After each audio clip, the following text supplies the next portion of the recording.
ملیسای شهر دوشنبه روز 13 دکامبر سال 2022 خبر داد که یک قمارباز را برای بازی به اصطلاح معروف در بین مردم الیک ملک به 15 شبانه روز حبس ماموری محکوم کردند.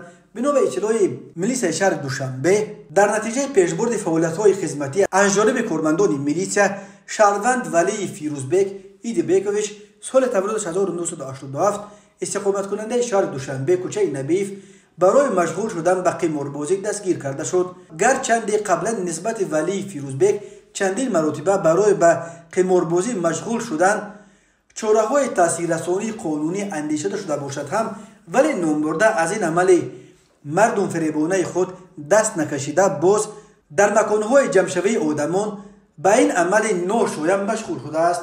گفته می شود در اطلاعیه این نوبت ولی فیروزبک سال 21 دکامبر سال جاری در نزد بازار گنجینه هنگام به قماربازی یا الیک ملک مشغول گردیدن از جانب کارمندان میلیسیا دستگیر کرده شد و به شعبه کارهای داخلی دسترس کرده شد.